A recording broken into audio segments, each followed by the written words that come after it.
Hi, hello everyone, and welcome back to my YouTube channel, Spotify Learn. Today, let's discuss the last module of your last exam, last subject, that is Oops with Java. Without further wasting time, if you're watching my channel without subscribing, make sure to subscribe and then watch the video. And this video is the last module. I have uploaded all the module 4 videos. Okay, you do check it. If you have not watched any of those, please do watch that so that the clarity will be there for 4 modules and you can gain the confidence and come to the last module. I'll be explaining all the 5 modules I have explained already. This is the last module. Let's start without further wasting time. And as I say, if you have not liked the video or not subscribed to my channel, please do it. And that will motivate me to do more videos, content related to VTU engineering content. Let's start without further wasting time. Okay. First question first ಏನ್ ಕೇಳಿದರೆ what is meant by thread ಮತ್ತೆ different ways of creating thread. ಓಕೆನಾ, first ನಾವು what is thread ಅಂತ ಹೇಳಿ ಅರ್ಥ ಮಾಡ್ಕೊಳ್ಳೋಣ. ಒಂದು smallest unit of execution within a process. It will execute a single sequence of execution in a program execute ಮಾಡುತ್ತೆ. ಆಮೇಲೆ ಮೆಮರಿ ಸ್ಪೇಸ್ ಏನಿರುತ್ತಲ್ಲ, it will be executed independently but in multitasking. Better CPU utilization ಇರುತ್ತೆ. ಆಮೇಲೆ application performance ಎಲ್ಲ ಜಾಸ್ತಿ ಇರುತ್ತೆ. Next ನೀವು ನೋಡೋದಿದ್ರೆ ಆಮೇಲೆ it will run concurrently within a single program. ಏನೇನ್ ಬೇಸ್ ಇದೆ ಅಂತಂದ್ರೆ ಫಸ್ಟ್ ಎಕ್ಸ್ಟೆಂಡಿಂಗ್ ಮಾಡ್ಬೋದು, ಇಲ್ಲ ಅಂತಂದ್ರೆ ಇಂಪ್ಲಿಮೆಂಟಿಂಗ್. ಎಕ್ಸ್ಟೆಂಡ್ ಅಂತಂದ್ರೆ ನಿಮಗೆ ಗೊತ್ತು ಇಂಟರ್ಫೇಸು, ಇದು ಇನ್ಹೆರಿಟೆನ್ಸ್, ಇದು ಇಂಪ್ಲಿಮೆಂಟ್ ಅಂತಂದ್ರೆ ಇಂಟರ್ಫೇಸ್. ಫಸ್ಟ್ ಇನ್ಹೆರಿಟೆನ್ಸ್ ಹೆಂಗ್ ವರ್ಕ್ ಆಗತ್ತಂತ ನೋಡೋಣ. ಫಸ್ಟ್ ಕ್ಲಾಸ್ ಮೈ ಥ್ರೆಡ್ ಅಂತ ಹೇಳಿ ಕ್ರಿಯೇಟ್ ಮಾಡ್ಕೊಂಡು ಎಕ್ಸ್ಟೆಂಡ್ ಥ್ರೆಡ್ ಮಾಡ್ತಿದ್ದೀರಾ. ಆಮೇಲೆ ವಾಯ್ಡ್ ರನ್ ಅಂದ್ರೆ ಅದು ರನ್ ಆಗಕ್ಕೆ ವಾಯ್ಡ್ ರನ್ ಮೆಥಡ್ ಯೂಸ್ ಮಾಡ್ತಿದ್ರೆ ಥ್ರೆಡ್ ಇಸ್ ರನ್ನಿಂಗ್. ಓಕೆನಾ, ಮೇನ್ ಕ್ಲಾಸ್ ತಗೊಂಡು my thread T is equal to new thread ತಗೊಂಡು ಟಿ ಡಾಟ್ ಸ್ಟಾರ್ಟ್ ಅಂತ ಸ್ಟಾರ್ಟ್ ಕೊಡ್ತಿದ್ದೀರಾ. ಇದ್ರ ಅಡ್ವಾಂಟೇಜ್ ಡಿಸ್ಅಡ್ವಾಂಟೇಜ್ ನೋಡ್ಕೋಬಹುದು. ನೆಕ್ಸ್ಟ್ ಇಂಪ್ಲಿಮೆಂಟಿಂಗ್ ಅಂತ ಹೇಳಿ ಬಂದ್ರೆ ಫಸ್ಟ್ ನೀವು ಇಂಪ್ಲಿಮೆಂಟ್ಸ್ ಅಂದ್ರೆ ರನ್ನಬಲ್ ಕ್ರಿಯೇಟ್ ಮಾಡ್ತೀರಾ. ಆಮೇಲೆ ವಿ ವಿಲ್ ಓವರ್ ರೈಡ್ ಅಂದ್ರೆ ಈಗ ರನ್ ಮೆಥಡ್ ಅಂತಂದ್ರೆ it is over riding, over loading ಎಲ್ಲಾ ಕಾನ್ಸೆಪ್ಟ್ಸ್ ಏನೇನ್ ಬರುತ್ತೆ, ಸೂಪರ್ ಕೀವರ್ಡ್ ಎಲ್ಲ ಆಲ್ರೆಡಿ ಡಿಸ್ಕಸ್ ಆಗಿದೆ ಪ್ರಿವಿಯಸ್ ಮಾಡ್ಯೂಲ್ಸ್. ಸೊ ಅದಕ್ಕೆ ನಾನು ಹೇಳಿದ್ದು, ನೀವು ಪ್ರಿವಿಯಸ್ ಮಾಡ್ಯೂಲ್ಸ್ ವಿಡಿಯೋ ನೋಡಿಲ್ಲ ಅಂತ ಅಂದ್ರೆ ನಿಮಗೆ ಇದು ಸ್ವಲ್ಪ ಕಷ್ಟ ಆಗ್ಬೋದು. ಓಕೆನಾ, ಅದಕ್ಕೆ ಅದನ್ನ ನೋಡ್ಕೊಂಡು ಇಲ್ಲಿಗೆ ಬಂದ್ರೆ ಈಸಿ ಆಗುತ್ತೆ. ನೆಕ್ಸ್ಟ್ ಆಮೇಲೆ ಅದು ಆಬ್ಜೆಕ್ಟ್ ಒಂದು ರನ್ನಬಲ್ ಆಬ್ಜೆಕ್ಟ್ ಕ್ರಿಯೇಟ್ ಮಾಡಿರ್ತಾರಲ್ಲ ಅದಕ್ಕೆ ಪಾಸ್ ಆಗುತ್ತೆ. ನೆಕ್ಸ್ಟ್ ಒಂದು ಸ್ಟಾರ್ಟ್ ಫಂಕ್ಷನ್ ನ ಕಾಲ್ ಆಗುತ್ತೆ. ನೆಕ್ಸ್ಟ್ ಇಲ್ಲಿ ಏನ್ ನೋಡಿ, ಮೈ ರನ್ನಬಲ್ ಅಂತ ಹೇಳಿ ಕ್ಲಾಸ್ ಕ್ರಿಯೇಟ್ ಮಾಡ್ಕೊಂಡು you are using the interface runnable. Next void run override ಮಾಡ್ತೀರಾ, thread is running. Next it is creating R ಮತ್ತೆ new thread T dot R. ಇಲ್ಲಿ ಇಂಪ್ಲಿಮೆಂಟ್ಸ್, ಅಲ್ಲಿ ಏನ್ ಯೂಸ್ ಮಾಡಿದ್ರಿ, ಎಕ್ಸ್ಟೆಂಡ್ಸ್ ಅಂತ ಅಂದ್ರೆ ನಿಮಗೆ ಗೊತ್ತು ಆಲ್ರೆಡಿ ಇನ್ಹೆರಿಟೆನ್ಸ್, ಇದು ಇಂಟರ್ಫೇಸ್. ಓಕೆನಾ. ನೆಕ್ಸ್ಟ್ ಕ್ವೆಶನ್, ಇದ್ರ ಅಡ್ವಾಂಟೇಜ್ ಡಿಸ್ಅಡ್ವಾಂಟೇಜ್ ಎಲ್ಲ ಮೆನ್ಷನ್ ಮಾಡಿದೀನಿ. ನೀವು ಸ್ವಲ್ಪ ಎಲಾಬರೇಟ್ ಮಾಡಿ ಬರಿಬೇಕಾಗುತ್ತೆ. ಓಕೆನಾ, ಇದು 10 ಮಾರ್ಕ್ಸ್ ಕೇಳಿದ್ರೆ ಇನ್ನೊಂದ್ ಸ್ವಲ್ಪ ಥ್ರೆಡ್ ಬಗ್ಗೆ ಬರೆದು ಈ ಪ್ರೋಗ್ರಾಮ್ ಹೆಂಗ್ ವರ್ಕ್ ಆಗುತ್ತೆ, ಇದು ಹೆಂಗ್ ವರ್ಕ್ ಆಗ್ಬೋದು ಅಂತೆಲ್ಲ ಬರಿಬೇಕಾಗುತ್ತೆ. ನೆಕ್ಸ್ಟ್ ಸಿಂಕ್ರೊನೈಸೇಷನ್ ಕಾನ್ಸೆಪ್ಟ್ ಕೇಳಿದ್ದಾರೆ. ಆಮೇಲೆ ಇದು ಹೆಂಗೆ ಇಂಪ್ಲಿಮೆಂಟ್ ಆಗುತ್ತೆ ಜಾವಾದಲ್ಲಿ. ಸಿಂಕ್ರೊನೈಸೇಷನ್ ಅಂತಂದ್ರೆ ಒಂದು control access to shared resources, data ಇನ್ಕನ್ಸಿಸ್ಟೆನ್ಸಿಗೆ ಲೀಡ್ ಆಗ್ಬೋದು. That is called the race condition ಅಂತ ಹೇಳಿ ಕರೀತಾರೆ. ಈ ಕಂಡೀಷನ್ ನ one thread can access the critical section at the time. ಓಕೆನಾ, there may be maintaining integrity, consistency ಎಲ್ಲ ಇರ್ಬೋದು. ನೀಡ್ ಏನಕ್ಕೆ ಬೇಕಂತಂದ್ರೆ ಸೈಮಲ್ಟೇನಿಯಸ್ ಆಕ್ಸೆಸ್. ಇವಾಗ ಒಂದು ರಿಸೋರ್ಸಸ್ ಶೇರ್ಡ್ ಆಗಿದೆ ಅಂತಂದ್ರೆ ಅದ್ರ ಸೈಮಲ್ಟೇನಿಯಸ್ ಆಕ್ಸೆಸ್ ಬೇಕಂತಂದ್ರೆ ನಿಮಗೆ ಒಂದು ಅದ್ರ ಅವೈಲಬಿಲಿಟಿ. ಓಕೆನಾ. ಆಮೇಲೆ ಟು ಅವಾಯ್ಡ್ ರೇಸ್ ಕಂಡೀಷನ್ ಅಂತಂದ್ರೆ ನೀವು ಆಲ್ರೆಡಿ ಇಲ್ಲಿ ನೋಡಿದ್ರಿ, data inconsistency. Next maintain that, ಇದೆರಡು ಒಂದು ಆಲ್ಮೋಸ್ಟ್ ಥ್ರೆಡ್ ಸೇಫ್ಟಿಗೆ. ನೆಕ್ಸ್ಟ್ ಅದು ಹೆಂಗ್ ವರ್ಕ್ ಆಗುತ್ತೆ, ಸಿಂಕ್ರೊನೈಸೇಷನ್ ಅಲ್ಲಿ ಒಂದು ಮೆಥಡ್ ಇರುತ್ತೆ, ಇನ್ನೊಂದು ಬ್ಲಾಕ್ ಇರುತ್ತೆ. ಓಕೆನಾ. ಆಮೇಲೆ ಸಿಂಕ್ರೊನೈಸೇಷನ್ ಯೂಸಿಂಗ್ ಸಿಂಕ್ರೊನೈಸ್ ಮೆಥಡ್. ಆಮೇಲೆ ಪ್ರಾಬ್ಲಮ್ ವಿತೌಟ್ ಸಿಂಕ್ರೊನೈಸೇಷನ್ ಅಂತಂದ್ರೆ ಇವಾಗ consider a bank account where multiple threads try to withdraw money at the same time.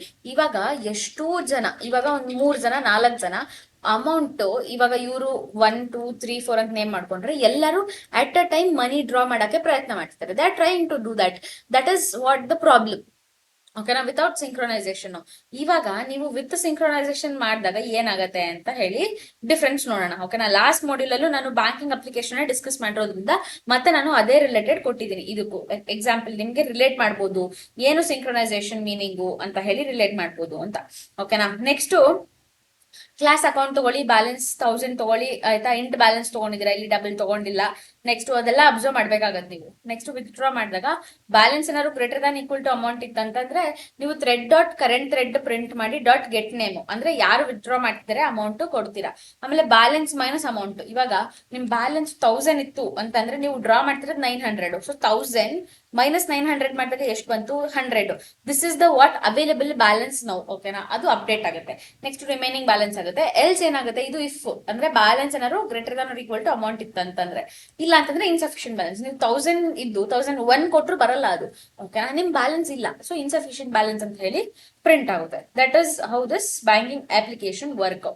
Next ನೀವು ನೋಡೋದಿದ್ರೆ ಕ್ಲಾಸ್ ತಗೊಂತಿದ್ದೀರಾ, ಎಕ್ಸ್ಟೆನ್ಸ್ ಥ್ರೆಡ್ ಮಾಡ್ತಿದ್ದೀರಾ, ಅಕೌಂಟ್ ACC ತಗೊಂಡು ಇಂಟ್ ಅಮೌಂಟ್ ತಗೊಂತಿದ್ದೀರಾ, ಅಕೌಂಟ್ ACC ಆಮೇಲೆ ದಿಸ್ ಕೀವರ್ಡ್ ಯೂಸ್ ಮಾಡಿ ಯು ಆರ್ ಏನಂತಾರೆ allotting to same amount and account. ಆಮೇಲೆ ರನ್ ಮಾಡ್ತಿದ್ದೀರಾ ಅಂತಂದ್ರೆ ಓವರ್ ರೈಡ್ ಮಾಡ್ತಿದ್ದೀರಾ, ಮೆಥಡ್ ಓವರ್ ರೈಡಿಂಗ್. ಆಮೇಲೆ ಅಕೌಂಟ್ ವಿತ್ಡ್ರಾ ಆಫ್ ಅಮೌಂಟ್ ಮಾಡ್ತಿದ್ದೀರಾ. ಮೇನ್ ಫಂಕ್ಷನ್ ಅಲ್ಲಿ ಏನು? ಅಕೌಂಟ್ ಕ್ರಿಯೇಟ್ ಮಾಡಿ ಒಂದು ಕನ್ಸ್ಟ್ರಕ್ಟರ್ ಮಾಡ್ತಿದ್ದೀರಾ. ಕನ್ಸ್ಟ್ರಕ್ಟರ್ ಅಲ್ಲಿ ಒಂದು ಕಸ್ಟಮರ್ C1 ತಗೊಳ್ಳಿ, ಇನ್ನೊಂದು ಕಸ್ಟಮರ್ C2 ತಗೊಳ್ಳಿ. ಓಕೆನಾ? ನ್ಯೂ ಕಸ್ಟಮರ್ ಅಕೌಂಟ್ ಕ್ರಿಯೇಟ್ ಮಾಡಿ C1 dot start with C2 dot start. This was all about the second question, that is about the banking application example using synchronisation method. Next value ಮತ್ತೆ values of method use ಮಾಡಿ enumeration discuss ಮಾಡಬೇಕು. ಓಕೆನಾ? Enumeration ಅಂತಂದ್ರೆ NM ಅಂತ ಹೇಳಿ declare ಮಾಡ್ತೀರಾ. ಅದು ಒಂದು ಸ್ಪೆಷಲ್ ಡೇಟಾ ಟೈಪ್. ಅದು ಒಂದು data type, special data type. ಇವಾಗ ಒಂದು ನೇಮ್ಡ್ ಕಾನ್ಸ್ಟೆಂಟ್ಸ್, ಕೋಡ್ ರೀಡಬಿಲಿಟಿ ಇಲ್ಲ ಟೈಪ್ ಸೇಫ್ಟಿಗೆಲ್ಲ ಯೂಸ್ ಮಾಡೋದನ್ನ ಎನ್ಯೂಮರೇಷನ್ ಅಂತ ಹೇಳಿ ಕರೀತಾರೆ. ಓಕೆನಾ? ಅದು ಹೆಂಗ್ ವರ್ಕ್ ಆಗುತ್ತೆ ನೋಡಿ. ವ್ಯಾಲ್ಯೂಸ್ ಅಂತಂದ್ರೆ ಇವಾಗ ನೀವು ಒಂದು ಬಿಲ್ಟ್ ಇನ್ ಸ್ಟಾಟಿಕ್ ಮೆಥಡ್, ಅದು ಫಾರ್ ಎವ್ರಿ NM ಅಂತಂದ್ರೆ ಆಲ್ರೆಡಿ ಡಿಸ್ಕಸ್ ಆಗಿದೆ. ಆಮೇಲೆ array of NM constants in order they are declared. ಆಮೇಲೆ it will be using iterate through NM constants. ಆಮೇಲೆ it will be used in loops. ಇವಾಗ NM days ಅಂತ ಹೇಳಿ ಕೊಟ್ಟು Monday Tuesday Wednesday Thursday Friday ಕೊಡ್ತಿದ್ದೀರಾ. Print ಮಾಡಿ dot values ಆಮೇಲೆ print values ಅಂತ ಹೇಳಿ ಪ್ರಿಂಟ್ ಆದಾಗ ಎಲ್ಲ ವ್ಯಾಲ್ಯೂ ಏನೇನಿದೆ ಅಲ್ಲ ಅದು ಪ್ರಿಂಟ್ ಆಗುತ್ತೆ. ವ್ಯಾಲ್ಯೂಸ್ ಆಫ್ ಅಂತ ಹೇಳಿ ಕೊಟ್ಟಾಗ ನೀವು ಇಲ್ಲಿ ವ್ಯಾಲ್ಯೂ ಆಫ್ ಅಂತ ಹೇಳಿ ಮೆನ್ಷನ್ ಮಾಡಿ ರೆಡ್ ಅಂತಾನೆ ಮೆನ್ಷನ್ ಮಾಡಿದೀರಾ. ಓಕೆನಾ? ರೆಡ್ ಅಂತ ಹೇಳಿ ಪ್ರಿಂಟ್ ಆಗಿದೆ. If the string does not match, ಇವಾಗ ರೆಡ್ ಇಲ್ಲ, ರೆಡ್ ಗ್ರೀನ್ ಬ್ಲೂ ಇದೆ, ನೀವು ಯೆಲ್ಲೋ ಅಂತ ಹೇಳಿ ಕೊಡ್ತೀರಾ, ಆವಾಗ ನಿಮ್ಗೆ ಇಲ್ಲಿಗಲ್ ಆರ್ಗ್ಯುಮೆಂಟ್ ಬರುತ್ತೆ. ಈ ಆರ್ಗ್ಯುಮೆಂಟ್ ಇಲ್ಲಿ ಡಿಕ್ಲೇರೇ ಆಗಿಲ್ಲ, ಸೊ ಇಲ್ಲಿಗಲ್ ಆರ್ಗ್ಯುಮೆಂಟ್ ಎಕ್ಸೆಪ್ಷನ್ ಬರುತ್ತೆ. I'm going very fast this module because it's the last module and you are in the last phase of studying this OOPS with Java subject. Multi threading ಅಂತಂದ್ರೆ multiple Threads ಕಾನ್ಕರೆಂಟ್ಲಿ run ಆಗೋದನ್ನ ನಿಮ್ಗೆ multi threading ಅಂತ ಒಂದು ಕರೀತಾರೆ. ಒಂದು single process ಒಳಗೆ ಒಂದು process ಇದೆ ಅಂತಂದ್ರೆ P1 ಅಂತ ಹೇಳಿ ತಗೊಳ್ಳಿ, ಮಲ್ಟಿಪಲ್ ಥ್ರೆಡ್ T1 T2 ಎಲ್ಲಾ ಥ್ರೆಡ್ ರನ್ ಆಗ್ತಿದ್ದಾಗ ಅದನ್ನ ಮಲ್ಟಿ ಥ್ರೆಡ್ಡಿಂಗ್ ಅಂತ ಹೇಳಿ ಕರೀತಾರೆ. ಅದು ಏನಕ್ಕೆ? ಸಿಪ್ ಯುಟಿಲೈಸೇಷನ್, ಪರ್ಫಾರ್ಮೆನ್ಸ್, ಆಮೇಲೆ ರೆಸ್ಪಾನ್ಸಿವ್ನೆಸ್ ಆಫ್ ಅಪ್ಲಿಕೇಶನ್ಸ್ ಗೆಲ್ಲ ಯೂಸ್ ಆಗುತ್ತೆ ಮಲ್ಟಿ ಥ್ರೆಡ್ಡಿಂಗ್. ನೆಕ್ಸ್ಟ್ ಈಗ ನೀವು ಮಲ್ಟಿ ಥ್ರೆಡ್ಡಿಂಗ್ ಅಲ್ಲಿ ಹೆಂಗ್ ಯೂಸ್ ಮಾಡ್ತೀರಾ ನೋಡಿ. ಫಸ್ಟ್ ಕ್ಲಾಸ್ ತಗೊಳ್ಳಿ, ರನ್ ಓವರ್ ರೈಡ್ ಮಾಡ್ತೀರಾ, ಥ್ರೆಡ್ ರನ್ನಿಂಗ್, ಆಮೇಲೆ ಡಾಟ್ ಗೆಟ್ ನೇಮ್ ಯೂಸ್ ಮಾಡ್ತಿದ್ದೀರಾ. ಥ್ರೆಡ್ 1 ಥ್ರೆಡ್ 2 ಥ್ರೆಡ್ 3 ನಾನು ಹೇಳ್ದಂಗೆ ಮೈ ಥ್ರೆಡ್ ಕನ್ಸ್ಟ್ರಕ್ಟರ್ ಕ್ರಿಯೇಟ್ ಮಾಡಿ ಇಟ್ಟು ಸ್ಟಾರ್ಟ್ ಕೊಡ್ತಿದ್ರಾ. ಆಲ್ಟರ್ನೇಟಿವ್ ಯೂಸಿಂಗ್ ರನ್ನಬಲ್ ಅಂತಂದ್ರೆ ಇದು ಎಕ್ಸ್ಟೆಂಡ್ ಆಯ್ತಲ್ವಾ, ಏನೋ ಇಂಟರ್ಫೇಸ್ ಇನ್ಹೆರಿಟೆನ್ಸ್ ಯೂಸ್ ಮಾಡ್ತಿದ್ರೆ ಇವಾಗ ಇಂಟರ್ಫೇಸ್ ಯೂಸ್ ಮಾಡಿ ಥ್ರೆಡ್ ರನ್ನಿಂಗ್ ಸೇಮ್ ಕೊಟ್ಟು ಇಲ್ಲಿ ಒಂದು ಇಂಪ್ಲಿಮೆಂಟ್ ಅನ್ನೋ ವರ್ಡ್ ಚೇಂಜ್ ಆಗುತ್ತೆ. ಆಮೇಲೆ ನೀವು ಈ ಮಾಡ್ಯೂಲ್ ಅಲ್ಲಿ ನೀವು ಒಂದು ಲ್ಯಾಬ್ ಪ್ರೋಗ್ರಾಮ್ ಓದಿರ್ತೀರಲ್ಲ, ಅದನ್ನೇ ಬರಿಬಹುದು. 2 ಲ್ಯಾಬ್ ಪ್ರೋಗ್ರಾಮ್ ಇದೆ ಸಿಮಿಲರ್ ಟು ದಿಸ್. ಎಕ್ಸ್ಟೆಂಡ್ ಮತ್ತೆ ಇಂಪ್ಲಿಮೆಂಟ್ ಯೂಸ್ ಮಾಡ್ಕೊಂಡು ನೀವು ಬರಿಬಹುದು. ಇನ್ಹೆರಿಟೆನ್ಸ್ ಕೇಳಿದಾಗ ಎಕ್ಸ್ಟೆಂಡ್ ಬರಿಬಹುದು, ಆಮೇಲೆ ಇಂಪ್ಲಿಮೆಂಟ್ಸ್ ಕೇಳಿದಾಗ ಇಂಟರ್ಫೇಸ್. ಓಕೆನಾ? Next inter thread communication ITC. ಓಕೆನಾ? ಇಲ್ಲ ಅಂತಂದ್ರೆ ಕಾಮನ್ ಆಗಿ ಕ್ವಶನ್ ಪೇಪರ್ ಅಲ್ಲಿ ಹೆಂಗ್ ಕೇಳ್ತಾರೆ ಅಂದ್ರೆ ವೇಟ್ ಅಂಡ್ ನೋಟಿಫೈ ಅಂತ ಕೇಳ್ತಾರೆ. ಓಕೆನಾ? Wait, notify all. Inter thread communication ಏನಕ್ಕೆ ರಿಕ್ವೈರ್ ಆಗುತ್ತೆ? ಬಿಟ್ವೀನ್ ಮಲ್ಟಿಪಲ್ ಥ್ರೆಡ್ಸ್, ಆಮೇಲೆ data safety, CPU usage, producer consumer, ಅದಕ್ಕೆಲ್ಲ ಯೂಸ್ ಆಗುತ್ತೆ. ನೆಕ್ಸ್ಟ್ ನೀವು ನೋಡೋದಿದ್ರೆ ಶೇರ್ಡ್ ರಿಸೋರ್ಸ್, ಆಮೇಲೆ in data boolean available false ಅಂತ ತಗೊಳ್ಳಿ ಫಸ್ಟ್. ಆಮೇಲೆ ಇಫ್ ಅವೈಲೇಬಲ್ ಟ್ರೈ ಮಾಡಿ ವೇಟ್ ಮಾಡ್ತಿದ್ದೀರಾ ಫಸ್ಟ್. ಆಮೇಲೆ ಕ್ಯಾಚ್ ಬ್ಲಾಕ್ ಅಲ್ಲಿ ಡೇಟಾ ವ್ಯಾಲ್ಯೂ ತಗೊಂಡು ಅದು ಪ್ರೊಡ್ಯೂಸ್ ಆಗಿ ಡೇಟಾ ತಗೊಂಡು ಅವೈಲೇಬಲ್ ನ ಟ್ರೂ ಮಾಡ್ಕೊಂತಿದ್ದೀರಾ ಈಗ. ಆಮೇಲೆ ಅದು ನೋಟಿಫೈ ಆಗುತ್ತೆ. ನೆಕ್ಸ್ಟ್ ನೋಟಿಫೈ ಆಲ್ ಕೊಡ್ತೀರಾ. ನೋಟಿಫೈ ಆಲ್ ಕೊಟ್ಟ ಮೇಲೆ ಅದು ರನ್ ಆಗಿ ಎಕ್ಸ್ಟೆನ್ಸ್ ಥ್ರೆಡ್, ಆಮೇಲೆ ನಿಮಗೆ ಏನಾಗುತ್ತೆ ಇಲ್ಲಿ ಶೇರ್ಡ್ ರಿಸೋರ್ಸಸ್ SR ತಗೊಂತಿದ್ರೆ ದಿಸ್, ಆಮೇಲೆ ಓವರ್ ರೈಡ್ ಮಾಡಿ ಫಾರ್ ಲೂಪ್ ತಗೊಂಡು ಕನ್ಸ್ಯೂಮ್. ಇದು producer consumer problem. It's one of the most repeated problem. ಕೇಳ್ತಾರೆ ಎಕ್ಸಾಮ್ ಅಲ್ಲಿ ಅಂತಾನೆ ಹೇಳ್ಬೋದು. 100% ಶಾರ್ಟ್ ಕ್ವೆಶನ್ ತರ. ನೆಕ್ಸ್ಟ್ ನೀವು ಆಟೋ ಬಾಕ್ಸಿಂಗ್ ಅನ್ಬಾಕ್ಸಿಂಗ್ ಅಂತ ಕ್ವಶನ್ ಬರುತ್ತೆ. ಆಟೋ ಬಾಕ್ಸಿಂಗ್ ಅನ್ಬಾಕ್ಸಿಂಗ್ ಅಂತಂದ್ರೆ auto boxing and unboxing are features of Java 5. It is automatically convert primitive data types and wrapper classes during expression and assignment. Autoboxing ಅಂತಂದ್ರೆ primitive data type ಇರುತ್ತಲ್ಲ ಅದನ್ನ wrapper object convert ಮಾಡುತ್ತೆ. Unboxing ಅಂತಂದ್ರೆ wrapper ಇಂದ primitive convert ಮಾಡುತ್ತೆ. ಇವಾಗ ನೋಡಿ ಇಲ್ಲಿ integer A is equal to 10 ಅಂತ ತಗೊಂಡು ಇಂಟಿಜರ್ ಕನ್ವರ್ಟ್ ಮಾಡ್ತಿದೆ ಆಟೋ ಬಾಕ್ಸಿಂಗ್ ಆಗಿ. ಓಕೆನಾ, this is autoboxing converting the primitive data type. ಇಲ್ಲಿ B is equal to A, integer is been converted into unboxing. ಆಯ್ತಾ, ಇಂಟ್. ಓಕೆನಾ, that is int B is equal to A. Auto boxing unboxing expression ಏನೋ program ಕೊಟ್ಟಿದ್ದೀನಿ, ನೀವು ನೋಡಬಹುದು. Next is alive and join. Is alive join already is alive.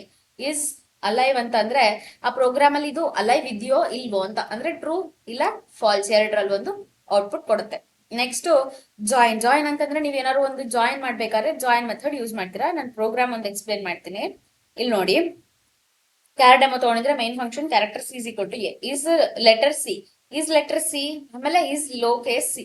Low case ಸಿಗೆ ಇದು ಐದರ್ falls ಇಲ್ಲ ಐದರ್ true ಅಂತ ಪ್ರಿಂಟ್ ಮಾಡುತ್ತೆ. ಓಕೆನಾ, ನೆಕ್ಸ್ಟ್ ನೀವು ನೋಡ್ಬೋದು ನಂಬರ್ ಟೈಪ್ ರ್ಯಾಪರ್ಸ್. ಇದು ಫಸ್ಟ್ ಒನ್ ಕ್ಯಾರೆಕ್ಟರ್ ಆಯ್ತು, number, numeric, Boolean. Next thread methods ಅಲ್ಲಿ ಈಸ್ ಅಲೈವ್. ಈಸ್ ಅಲೈವ್ ಅಂತಂದ್ರೆ ಕರೆಂಟ್ಲಿ ರನ್ನಿಂಗ್ ಆರ್ ನಾಟ್ ಅಂತ ಹೇಳಿ ಪ್ರಿಂಟ್ ಮಾಡುತ್ತೆ. ಟ್ರೂ ಅಲೈವ್ ಆಗಿದ್ರೆ, ಇಲ್ಲ ಅಂತಂದ್ರೆ ಇಟ್ ಇಸ್ ಟರ್ಮಿನೇಟೆಡ್ ಅಂತ. ಜಾಯಿನ್ ಅಂತಂದ್ರೆ ನೀವು ಒಂದು ಕರೆಂಟ್ ಥ್ರೆಡ್ ಇದೆ ಅಂತಂದ್ರೆ ಅದಕ್ಕೆ ನೀವು ಜಾಯಿನ್ ಮಾಡ್ಬೇಕಾದ್ರೆ ಇವಾಗ ಎಕ್ಸ್ಟೆಂಡ್ ಥ್ರೆಡ್ ಮಾಡ್ಕೊಂಡು ಓವರ್ ರೈಡ್ ಮಾಡ್ಸಿದ್ರ, thread started, try dot sleep interrupted, thread finished. Next ನೀವು ನೋಡ್ಬೋದು T dot is alive dot is alive dot is alive. It is true, it is alive, ಇಲ್ಲಿ ರನ್ ಆಗ್ತಿದೆ. ಆಮೇಲೆ T dot start, ಇಲ್ಲಿ T dot join use ಮಾಡ್ತಿದ್ರ. This was all about the module 5 video. I hope you have understood. I have covered module 4 and 5 very quickly, and thank you for watching the video. Make sure to like, share, comment and subscribe to my YouTube channel. Thank you for watching. I'll be meeting on your next video. Until then, goodbye.